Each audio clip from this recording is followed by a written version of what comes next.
and just that's what their names looks like. I don't. What? Next! OSYP space LEBEDOWICZ. Yeah. Hiroshima flashback. Boom. Next! I'm not really paying attention. Yeah, I'm sorry. I just fucking flipped this Delver. It's over. So do you want to talk about EDH? Edda?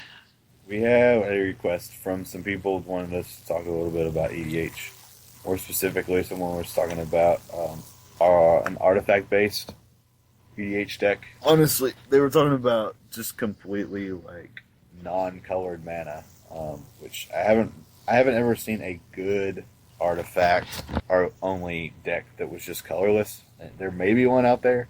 I haven't seen one that was good yet. I have seen mono blue with the general is Mimnarch. It's what is he 5 to get out? I don't remember. 7. He's 7 to get out. 7. How much is it? 4 to take? 2 and 3. 2 to make it an artifact, 3 to take it. Yeah. So Or it's that or vice versa. So think it's 3 and cost 4, 7, Alex. legendary artifact creature wizard. Blue, and colorless target permanent becomes an artifact in addition to its other types. And then you can pay blue and 3 and gain control of that target artifact. And it's a 4/5.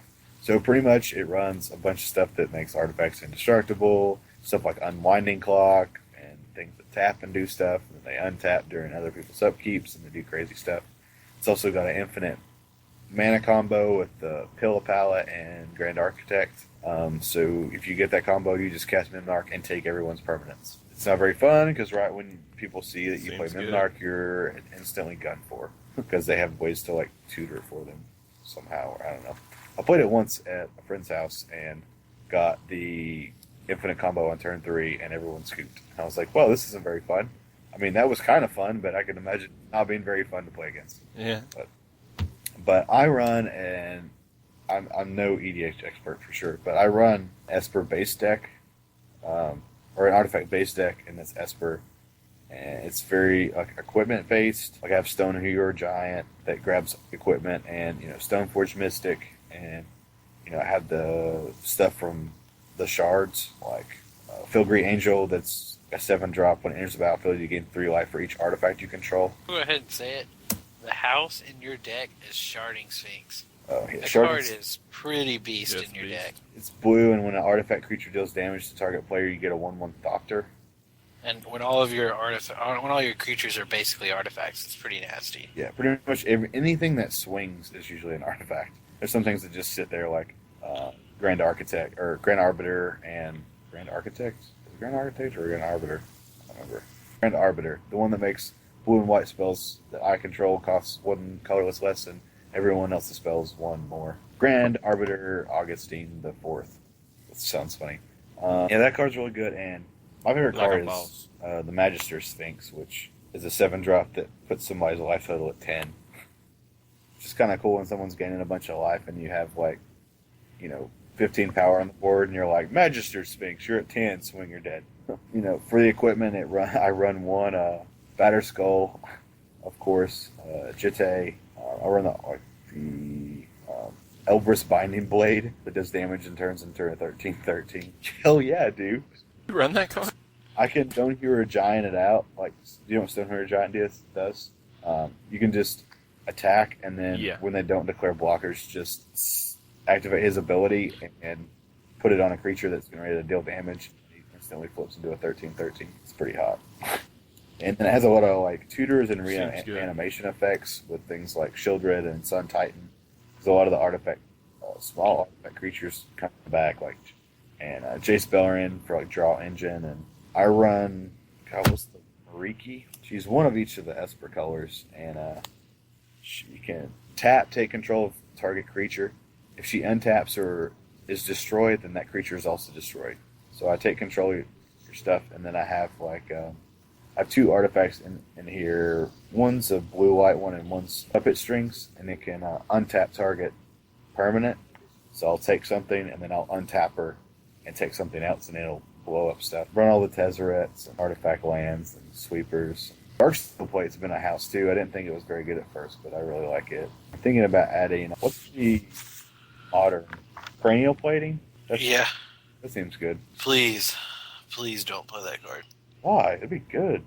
I have a dispatch in here. That's good. A really good removal spell. There's a couple counters, a couple copy mimics. Mimic Bat. Everyone runs Mimic Bat though. We were playing the other day, and I had nothing on the battlefield. And had a sculpting steel, a Mimic Bat, so I could get a few cards. Yeah. And still just fucking couldn't draw shit. Yeah.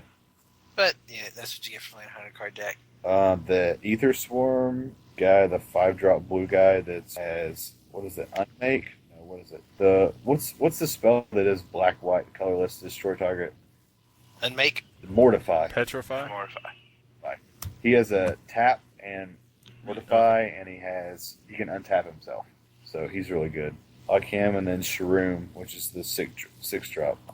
As for another Sphinx that returns a artifact creature from the graveyard into the battlefield, which is a good combo with Enigma Sphinx, which has Cascade, and it's a 7-drop. So that can be really good. I mean, it's the basic stuff from Shards, but it's okay. We had an EDH tournament. I had a good time because I hit him with Sin Triplets. If you don't know that card, look it up. It's gross. Stupid. I don't know. I'm not going to go too far into it. I feel like I've already ranted too long. So if you want to know any ideas on it or questions about it, then hit me up. Like, mostly just standard cards I started with, and I've just slowly replaced it with decent other cards. It's really fun. I just like having at least one EDH deck to play when people want to play EDH. Dudes, okay, so I'm playing online here with this Quirion Dryad shitty deck, and I gotta, like, this dude played Thragtusk, and he, blocked my 4/4, I guess, and now it's a 10/10 after my instance. Gay. Fucking brutal. Babies. I hope it didn't interrupt anybody too much. I mean, not too much. Okay. I would rage on you if you did. Oh, yeah. I've decided that's my new thing. Just start raging on people. Boners. Babies. Oh my god, this fucker gets another Thragtusk. Turn those off, dude. Yep, he did. Well, can you hear it? Yeah. Oh, nice job. I had it muted. Should I call it next level? Alright, go ahead, rant. Black Magic. Do you have Black Magic? Oh, no, of course not. Alright, guys, I've kind of thought of a segment I kind of want to talk about each week or every other week or whatnot. I haven't really got a name for it yet. Right now, it's kind of codename Next Level Ginger. But that's a pretty fucking lame name. So, if y'all want to help me out, it's basically like really small tips. Like after you've got the basics of Magic and kind of want to go to the next level or start improving your play skill just a little bit by little bit, and or learn like bluffs and whatnot. Which by doing this segment, in no way am I saying that I'm some pro and know everything there is, because I'm learning too. But while I'm learning, I want to share what I'm learning. So basically, it's that when I learn something, I want to be able to share it with you guys. So today, I kind of wanted to talk about some interactions with lands, the way you fix your lands when you're playing, the way you lay your lands, in what order, and the way you tap your lands. Basically, there's some situations you can relay to your opponent some information that's false. Like maybe on turn 1, you have a basic land and you have a dual land. Maybe you have 2 basics and a dual land, but you lay your dual land down first, in tapped. So it comes in tapped, and you just go ahead and lay it down. Well, sometimes if you're playing a good player, it could signal to them that your mana's screwed. It could signal to them that you only have dual lands in your hand, which isn't true because you have basics. But they don't know that, so sometimes relaying that false information to them could give you an advantage, and they may play different, or they may approach their plays in a different order than they normally would if you laid one standing up. But I wouldn't say any of these things all the time, because then people just know that you do them, which I guess will make more sense when I talk about fixing and tapping your mana. Sometimes you can set lands together when you play 2 colors. Say you have a Doomblade in your hand, you're playing blue-black, and you maybe have all your lands lined up in a row, and you set 2 aside, like a black and a blue. Maybe that represents a Doomblade. Maybe it represents a mana leak. Or a human frailty. I mean, Yeah. It's a little harder to do one, but sometimes if you leave 4 mana open, just kind of play with them or something, or reorder them in a certain way. It's not bad to be on your turn, like have a spell, or have nothing, and tap 4 lands, and then untap them. Like maybe that'll signal a 4-drop, and then they're thinking, all right, what 4-drop do they have? Do they have Restoration Angel? Like, say you have a board state where you're playing blue white mid range, and you have a Delver and a Geist or something. Oh, I don't know if Geist is in your deck, and you have you want to represent a Restoration Angel. So maybe they swing in with their own Delver or something, and you kind of like tap 4, and you decide not to because maybe they have a blue mana up, and you're acting like you think they have a Vapor Snag, and you don't want to deal with that, so you just act like you're going to cast a Restoration Angel, and you don't. Some situations like that can make your opponent think in an incorrect direction, put it that way, to where one moment they know what you're doing, and they have guesses of what's in your hand, and then later they have no clue, and they have guesses of what's in your hand because of the way that you fidgeted with your lands, or the way you've tapped your mana, or the way you've laid your lands, or the order that you've laid your lands.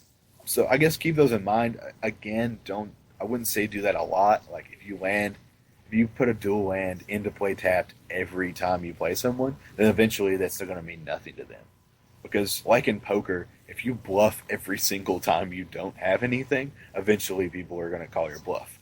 And it's not going to mean anything in the game. So, like, if you're going to fidget with your land to act like you have a Doomblade, don't have it the first time, and then maybe in that same game or the next game you do it again, and you do have it, and then every time that you do that, they respect that Doomblade, or they respect what you may have in your hand, because even though you fidgeted with it, they're just like, oh, they're just playing with me, I'll do it anyway, because last time they didn't have anything, and then you have it.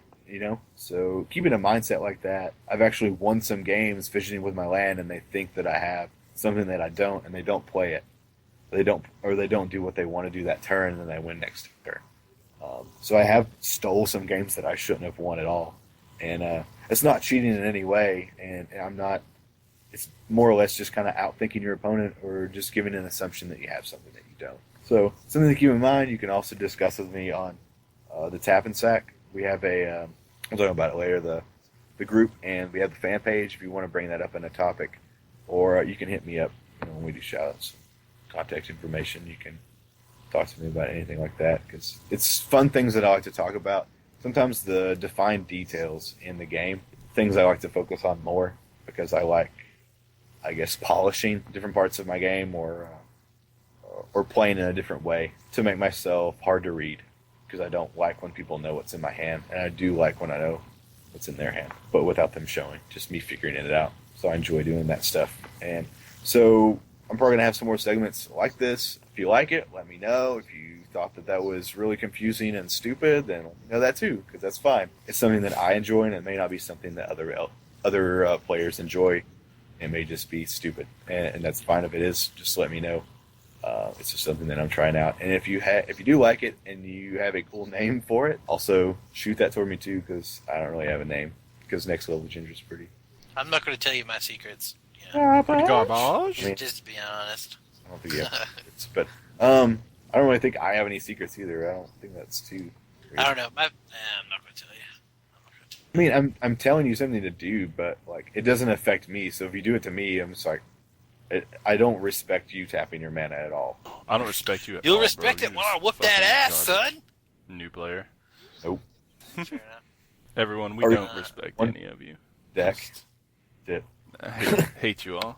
Mm-hmm. I respect my ranker. So good. Don't you? Yep. Down Grover, ranker. I remember about it last night, didn't you? Nope. Garbage. Alright, so we done here? We going to, So, yeah. shout Anyway. out Missy May Trainer Shout with out? that Are we done butt. here? Good. Dude, she's disgusting looking. But she really? has a great butt. And not so much this Olympics, Whatever, man. but definitely the past 1,000. Back Girls, in the day. all the girls watch the Olympics to see the male gymnasts and the male swimmers, and like all the dudes I know watch to like pedophile over the women gymnasts and look at the chicks' butts. Right in the kisser. Yeah. Anyway, No, what? Missy May Trainer. Are you shouting and out that Alex butt. for reals? Michael Phelps, Sia and Rio. There's someone I wanted to shout out specifically. Cody Rotifer. Thanks for coming to the store today when I was bored. Thanks for being the only one Oh, never mind. of all my great friends to come in and see me. Oh, bro, I was No, there. I know how you are. I understand. It was the I'll be back in 5, and I was like, oh man, I got shit to do. Another person, Matthew Perkins. Keep it up. He's building mill. So keep your eyes open for increasing confusions.